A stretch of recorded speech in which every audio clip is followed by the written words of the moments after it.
There's a new regime in Lincoln as Matt Rhule and company take over the Nebraska Cornhuskers football program. Can the Big Red make a big jump in year number one? From LA to Piscataway, all Big Ten all year long. This is Big Ten 10. I'm going to make maybe the most obvious statement I've ever made in the history of this YouTube channel.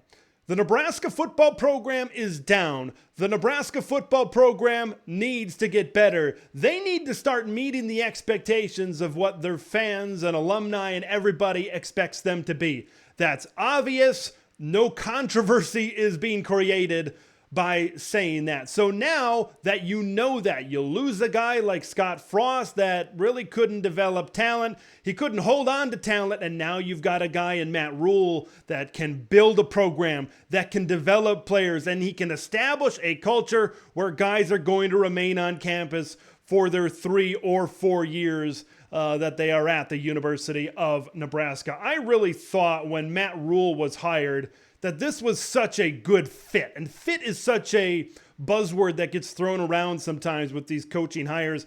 But I believe what Matt Rhule wants to do, what he wants Nebraska football to be, it matches the vision. It matches what athletic director Trev Alberts has said in some interviews leading up to Matt Rhule's hiring of what he wants Nebraska football to be under their new head coach. When they were looking for a new head coach, obviously they went on to hire Matt Rhule. He said he wanted a team that wanted to be really good in the trenches. He wanted a program to develop players, and that's exactly the type of coach that Matt Rhule is. He is going to focus on the line of scrimmage, something that hasn't been focused on in Nebraska for a very long time. Look, Matt Rhule has proven that he can take programs that have won just a handful of games, and he can turn them around pretty quick in year 2, in year number 3. He can get to 10 wins pretty quick. He's proven that at stops at Temple and Baylor throughout his time as a college football head coach. Matt Rhule has said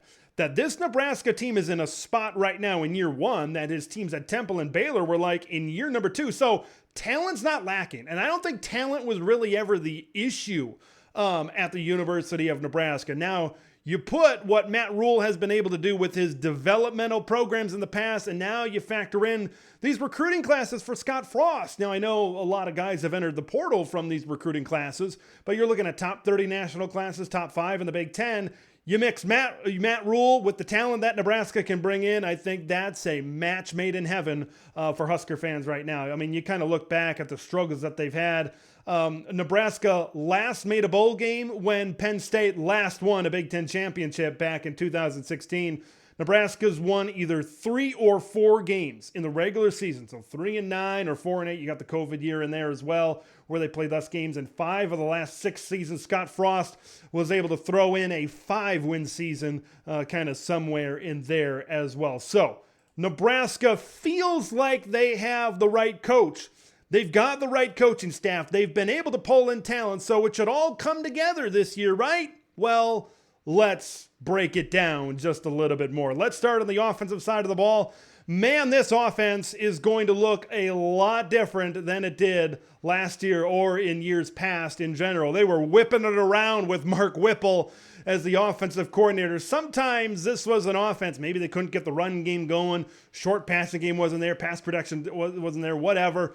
A lot of times they'd get a lot of yardage and stay in games by rearing it back and whipping it deep to a guy by the name of Trey Palmer. And that is one of the big losses for Nebraska's offense right off the bat. Over 1,000 yards and 9 touchdowns last season. He was one of the best deep threats in all of college football. He could definitely take the top off the defense. He bailed out this offense a lot. Right when this offensive line, and we'll talk about this offensive line as this preview goes along, when this offensive line couldn't do things. They couldn't get a push. They couldn't establish a run game. Maybe there wasn't a ton of effort to establish a run game. That's definitely going to change. They were able to rear back and whip it deep. The guy throwing the ball, Casey Thompson. You know, when Matt Rhule came in and they went out and got Jeff Sims in the transfer portal, I saw it. The writing was on the wall for Casey Thompson. And, you know, even though he threw for over 2,400 yards, 17 touchdowns and 10 picks, decent numbers, and he was injured there for a little bit during the season, he still provided an upgrade at quarterback here for Nebraska. He still provided some decent offensive production. He threw 2 or more touchdowns in 6 of his 10 starts. So he had a knack at getting guys in position to get them into the end zone. So Casey Thompson transferring down to Boca Raton with his old boss, Tom Herman, who's a head coach down there. So those two are reuniting down there at Florida Atlantic. So we talked about an offense last season, rear back and whip it deep. That's not going to happen. Marcus Satterfield comes in as the offensive coordinator. Marcus Satterfield and Matt Rhule have a shared vision because these two have been on coaching staffs together. Let's go back to 2013 to 2015, where Satterfield was the offensive coordinator at Temple under Matt Rhule when Matt was the head coach. Satterfield was the tight ends coach at Baylor under Rhule from 2018 to 2019. And then when Matt Rhule went to the NFL the very next year in 2020, brought Marcus Satterfield with him as the assistant offensive line coach. And then Marcus Satterfield spent the last 2 years at South Carolina. Last year, they scored 30-plus points 9 times. This was an offense led by Spencer Rattler at South Carolina that was able to push the ball up and down the field, broke a lot of school records in that system at South Carolina. But this is going to be an offense. They are going to ground and pound. There's going to be fullbacks. There's going to be tight ends. This is going to look more like your father's Nebraska offense than it is the current, or at least the last few years, iteration under Scott Frost and this last year under Mark Whipple. Big time shift, I think, in what they want to do on the offensive side of the ball. Now, their success on offense this season starts at quarterback. It starts with Jeff Sims, the transfer coming in at Georgia Tech. A lot of national pundits out there saying that he could be one of the top impact transfer quarterbacks in the country this year. I watch him on film. I think he's got the ability, but his stats haven't popped off the page. In his 3 years at Georgia Tech, he put up over 4,400 yards, 30 touchdowns, but he also turned the football over 23 times via the interception over there. Not a high completion rate, 57.5% over 3 years, so not an ultra efficient quarterback.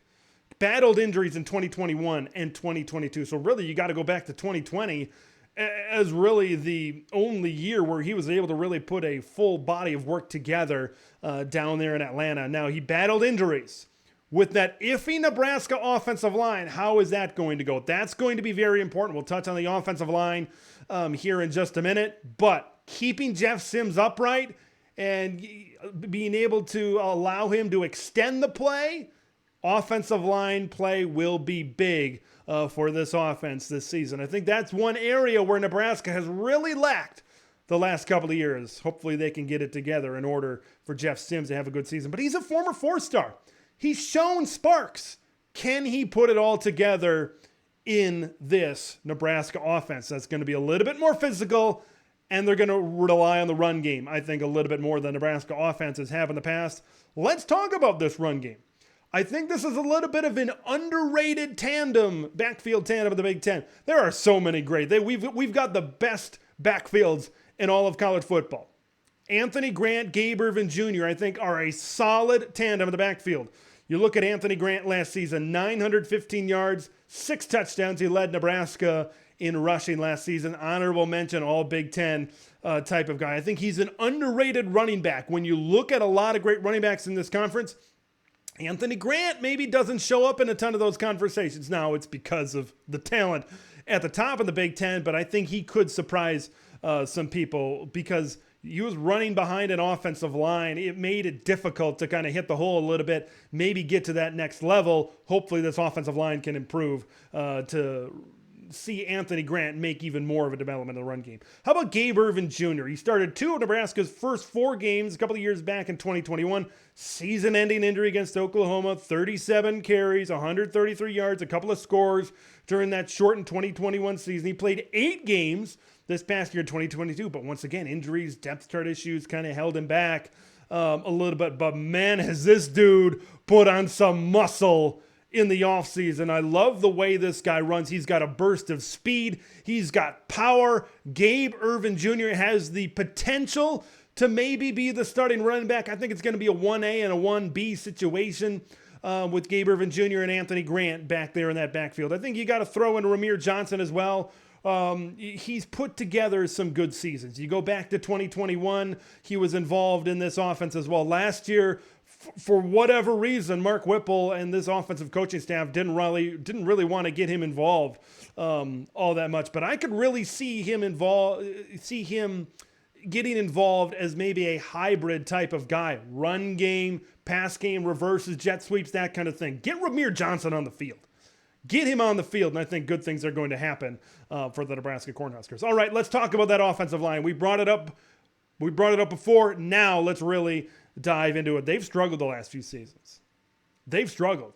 They allowed the fourth most sacks in the Big Ten last season. They allowed 33 sacks a year ago, and I think Casey Thompson was kind of banged around a little bit. Okay, and you've got it. When you look at Jeff Sims, you got to keep him upright. That's going to be key to see if Jeff Sims can have a really successful year. You look at guys, like three main guys are coming back on this offensive line. So you're not replacing a ton of guys and say, well, this offensive line hasn't really worked out the last few years. Let's get some new blood in here. Yes, there's a little bit of new blood, but there's still a lot of what Nebraska has had the last few seasons. You look at these guys, they've been highly recruited. They're probably talented guys. Injuries and other reasons have kind of held them back from really gelling together. Turner Corcoran, Bryce Benhart, Teddy Parachka as well, all expected to return and start for the Huskers this season. Parachka, back-to-back season-ending injuries. He's had really bad luck at Nebraska. If he can stay healthy, he said he is ready to go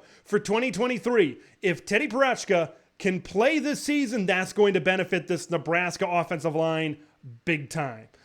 Big time. How about Turner Corcoran? He was kind of shifted around this offensive line a little bit. Maybe a little bit slow development so far in his time at Nebraska. Started 9 games at left tackle in 2021. How about 2 games at right tackle? Then you go to 2022. He started 3 games at left guard, moving to the inside. Final 9 games at left tackle. Decide on a position for Turner Corcoran and keep him there. He's really bounced around in different tackle spots. Of course, I said moving to the interior of the offensive line for a little bit as well. Bryce Benhart, 10 starts at right tackle in 2021. He had 11 starts at right tackle in 2022. So if you can get these guys, if you can keep these guys healthy, you can keep a fair amount of consistency on this offensive line, they could really develop together, I believe. The big addition to this offensive line is at center. Ben Scott, the transfer from Arizona State, could be the glue to really build off of this thing and really make this offensive line better. He started 28 games at ASU from 2020 to 2022. He actually started at right tackle from 2020 to 2021 and then center in 2022. It looks like he's going to come in and he's going to play center right off the bat. That appears to what it looks like. The captain of that offensive line, of course. You get a new guy in a new system. We'll see how that all blends together over there at center. They got a couple of transfers coming in. Tyler Knack from Utah, Jacob Hood from Georgia. 2 transfer tackles that I think could help out. They're a little bit on the younger side. I think they're going to provide depth and might be the future at those positions for Nebraska. But Knack, 6'6", 320. How about Hood? 6'8", 345 pounds. He was a top 250 type of guy in recruiting over there from Georgia. So, you know, he's got some talent and he can maybe provide something at one of these tackle spots in the future for Nebraska. Okay, let's move on to the perimeter. Let's move on to these pass-catching threats for the Huskers. Not one player really stands out like Trey Palmer did last year. Trey Palmer was the guy. If you were a defense and you could contain and maybe even stop Trey Palmer, you could have success against Nebraska. This year, it's going to be more spread out. I look at this receivers, I look at these tight ends right now, I don't see a 1,000-yard receiver. I just don't. I don't see a guy like Trey Palmer. Marcus Washington is your leading returning receiver, 471 yards and a touchdown last season. Some big withdrawals from the transfer portal. Xavier Betts and Isaiah Garcia Castaneda. IGC started off well in 2022 before abruptly entering the portal. He had 578 yards and 4 touchdowns at New Mexico State in 2021. Kind of a smaller guy, but he really packed some speed. Had a nice touchdown catch early in that game against Northwestern in Dublin last season. He's going to be a big part. Xavier Betts, man, if you can keep this guy on the field, if you can figure out the off-field stuff, he could maybe emerge as your number one guy in this offense. He's an electric player. 20 catches, 286 yards in 2021. Could also be involved in the run game. Talk about Northwestern games a couple of years back. Xavier Betts on that option play was very explosive. Kind of pitched it out to him and he took it to the house. That was very, very fun to watch. Xavier Betts could be that guy. If they get everything figured out, things could go well on the field for Xavier Betts. Sounds like he's had a really productive spring. Some new guys could also play a role on the outside as well for Nebraska. Billy Kemp, he looked very good in the spring game. Put up some big seasons at Virginia. Third-team All-ACC back in 2021. In 2020 and 2021, he combined for over 1,300 yards and 7 touchdowns. I really love the chemistry, the connection that him and Jeff Sims appeared to have in the spring game. Watch out for Billy Kemp. He's just got one more year of eligibility coming over from Charlottesville. How about Josh Fleeks? We talk about a guy like Ramir Johnson, maybe Xavier Betts that could get involved in the run game and the pass game. Josh Fleeks is that guy. He was actually recruited to Baylor by Matt Rhule when he started there. Fleeks' first year in Waco was back in 2018. He was injured in 2021, transferred in the middle of 2022, but he's a wide receiver running back hybrid. He can line up besides a quarterback. In a shotgun. He can line up in the slot. He can line up out wide. He can do reverses. He can do all that stuff. I think Xavier Betts, Ramir Johnson, Josh Fleeks are those type of guys that you can get involved in many different ways to keep the defense off balance. How about this guy? Straight from Lincoln East, true freshman Malachi Coleman. I think Nebraska fans are going to be really excited about him. A lot of excitement for this guy. 6'4", 185. Put him in goal line situations. At 6'4", go up and get the football, young man. Bring home a couple of touchdown catches for your home folks this season. Very excited to see what Malachi Coleman can do on the field. So you got a lot of guys out there on the perimeter for Nebraska that I think are all pretty good. Maybe Xavier Betts could really stand out as the number one guy. I think Marcus Washington is going to put up better numbers, but I don't think one guy really stands out. But altogether, I think they're a solid group. Let's move on to tight ends. We talked about tight ends being more involved in this offense, and boy, this is a tight end room that could rival some of the better tight end rooms in the Big Ten Conference as well. Let's take a look at Nate Borkircher as well. He started 4 games last season, 6 catches, 52 yards, and a touchdown. Not a ton, but I think he provides a solid option as well. He seems to be the number one guy despite all the hype and all the talent behind him. Thomas Fidone, injuries really held him back in 2021 and 2022. He's had some bad luck at Nebraska, but this could be the breakout. He was one of the top tight ends in the country when he came out. Big target at 6'6". There's been a lot of hype since Thomas Fidone came in from Council Bluffs to Lincoln, Nebraska a few years back. If he can stay healthy, he could have a big-time breakout season. And what about Eric Gilbert, the transfer coming in from Georgia? 6'6", 260 pounds. He was a Gatorade Player of the Year when he came out. 5-star type of kid. 35 catches, 368, and 2 touchdowns at LSU. Freshman year in 2020. Didn't get a ton of looks at Georgia. Had a few drop balls in the spring game.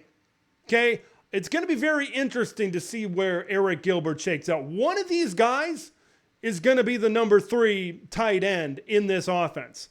There's some depth at the tight end position. I think maybe as the season goes along a little bit more, I think you could see maybe Borkircher, maybe an H-back type of slot, and maybe you're going to see Gilbert and Fidone be in the mix more at the Y, at the regular tight end position. So it's going to be interesting how that all plays out at tight end. But if you get the best out of that tight end room, that is going to be a weapon in this Nebraska offense, folks. I'm excited to see what Nebraska can do. Are they going to light the world on fire? Are they going to rear back and whip it back like they did last year? No. This is going to be more of a methodical team, I believe, on the offensive side of the football. Let's head over to the defensive side of the football. Now, a couple of years back, Nebraska had a solid middle-of-the-road defense, right? That year where they had the greatest 3-9 team of all time. The defense played pretty well against good offenses like in Oklahoma, like in Ohio State. Like, they held them to some of their lower point totals of the season. But 2022, it took a dip. It took a dip, right? This was a defense that was 13th in the Big Ten in rush defense. They were 12th in passing defense. They got better when Bill Bush took over for Eric Shenander in the middle of the season, but it really just wasn't enough there wasn't enough time to really turn it around to maybe where it was in 2021. So in comes Tony White as the defensive coordinator from Syracuse. I'm excited to see what Tony White can do in a 3-3-5 fast, attacking, aggressive scheme coming in from Syracuse. A lot of players in interviews said they're very excited about the ability to kind of roam around and attack and be aggressive in Tony White's defense. When you look at Tony White, what he's done at Syracuse, pretty decent resume. White's defenses ranked in the top 30 nationally at Syracuse in 2021, 2022, ranked top 10 nationally in defensive touchdowns 2 times in the last 3 seasons. So this is a defense, like I said, fast, aggressive. They want to take the football away. Now, when you have a front 7 that's going to attack, you're going to leave your secondary on an island. You need to have good corners. You need to have good safeties. We'll touch on the secondary in just a little bit. But there are some big shoes to fill on this defense. Look at Garrett Nelson, Ernest Hausman, O'Shawn Mathis, and Caleb Tanner. Just some of the guys that you're losing. And man, I honestly believe, even though Garrett Nelson was the heart and soul of this defense last season, Ernest Hausman, man, came on so big at the end, especially kind of the back half of the season. You could see the potential that he had, and especially being a local kid after 1 year to up and transfer to Michigan, I think he's going to do awesome things at Michigan, but that was a really big loss for Nebraska.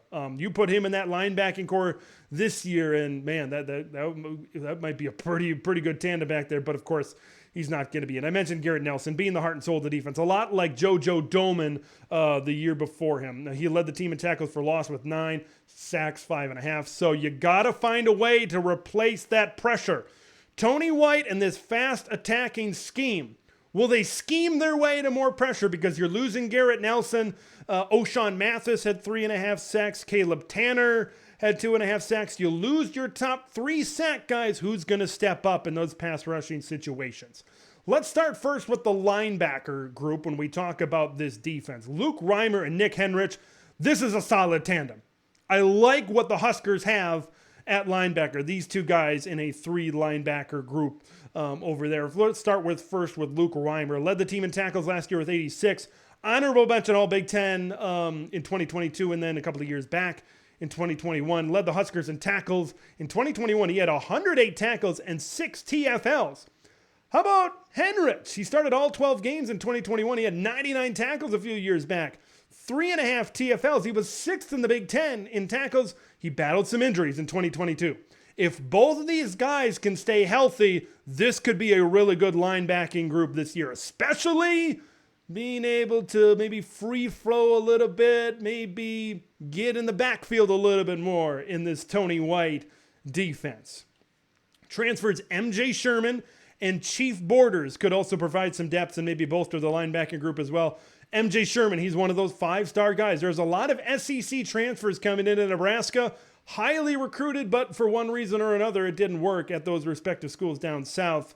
Over there, obviously a stacked defense, and MJ Sherman just really couldn't crack it other than reserve defense and special team. But he's got the potential to be a special player. Chief Borders coming over from Florida as a redshirt sophomore. He's got time to develop. I don't know how much he's going to play or how much he's going to be involved this season, but he does provide depth if they have injuries this season. But I think he's a 4-star guy coming out of high school. He may develop the next few years, maybe after guys like Henrich and Reimer go on to the next level.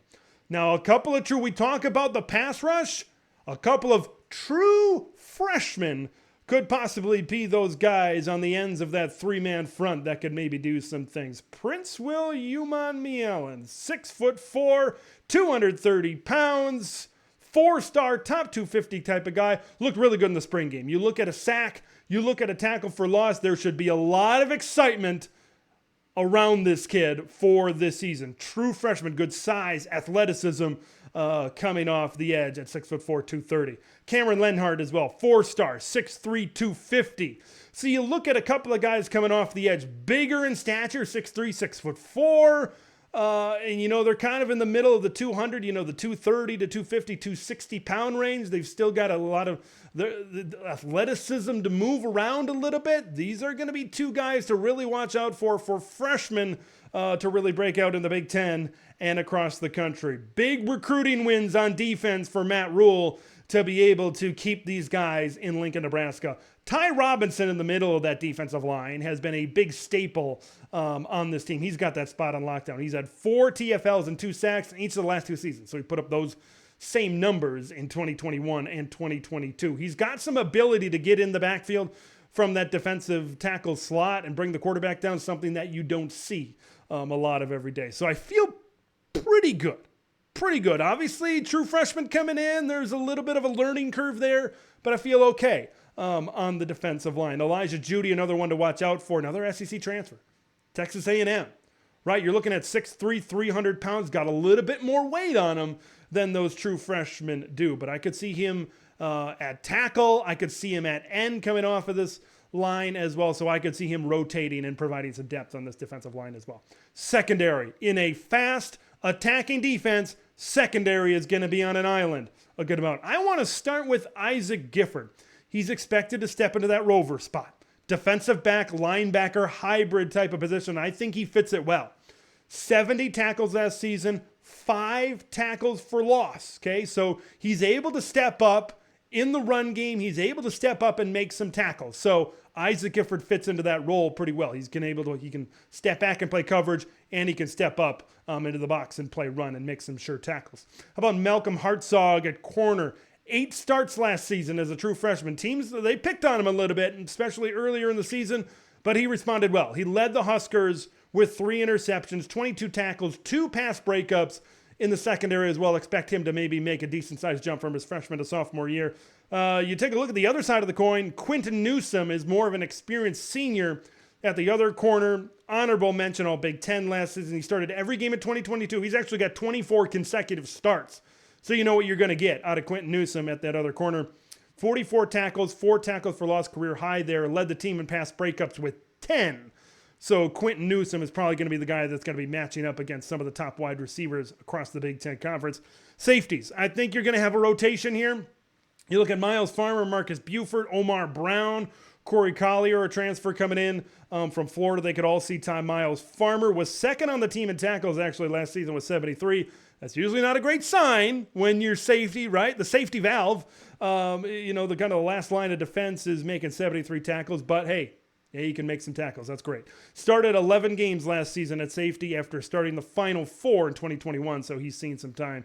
No question about that. Buford started 11 games at safety. Got injured in the Wisconsin game. And then, of course, he didn't play the Iowa game. 59 tackles, 3 pass breakups. Omar Brown, a couple of years back, was actually an FCS All-American, multiple-time All-Missouri Valley type of player at Northern Iowa. But just just 5 tackles this past season. Let's see if they can get him more involved. And he could see more time shifting around on a defense that maybe has more in the defensive backfield in a 3-3-5 type of system. We might see him maybe get a little bit more reps and maybe have more production this season on this defense. Corey Collier, depth, I think, in passing situations. He's going to get a lot of that. So this defense, it's going to be fast. It's going to be attacking. It's going to be aggressive. I keep on saying that because I think it's important. Because I think that's going to really open things up for Nebraska to be better on the defensive side of the ball. Get into the backfield a little bit more, because they need to replace what they lost in some of those pass rushing production, those pass rushing numbers. But is this secondary good enough to be left out on an island to be able to cover when you've got 6, 7 guys rushing the quarterback on a 3rd down and everybody's pinning the ears back? That's going to be a big question for me, but I think this defense is definitely going to make an improvement. All right, this is the goal for this season.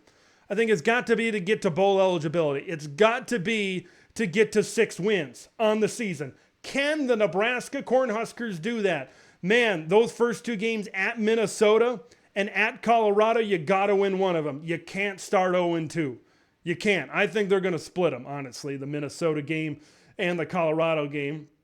But that Illinois game seems like a swing game to me. They haven't had a lot of success against Illinois lately. Illini have won the last 3 against Nebraska. So if they were able to split early on, win the next two, you lose to Michigan, you could be 4-2 going into the bye week.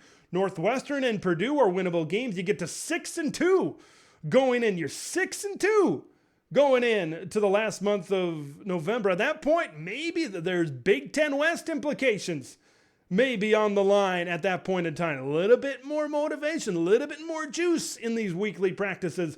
But that November is going to be tough. You got to try to go 2-2. Michigan State, Maryland. Even though Michigan State might take a little bit of step back on offense, Maryland is still a solid team. Wisconsin and Iowa, we know what they're made of this season, of course. Should be those are two of the contenders over there in the Big Ten West. I know this has been a long one, but there's a lot to talk about when you talk about the Nebraska Cornhuskers for 2023. I think this could be a team. I see their basement win somewhere around 5 wins. This could be a team that could maybe win 7 games. It could maybe win 8 games. We just don't know because we haven't seen a Matt Rhule coach Nebraska football team. What is that program going to look like? We know the issues on special teams. We know the issues on defense. We know the issues on turnovers, on stupid penalties under the Scott Frost era. What is it going to look like under Matt Rhule? I'm very intrigued to see what he can do in year 1 at Nebraska. Thanks for watching Big Ten Ted, where it's all Big Ten all year long. Make sure to like the video to spread the word of Big Ten Ted to the masses, and subscribe to the channel for updates on Big Ten content that drops every day.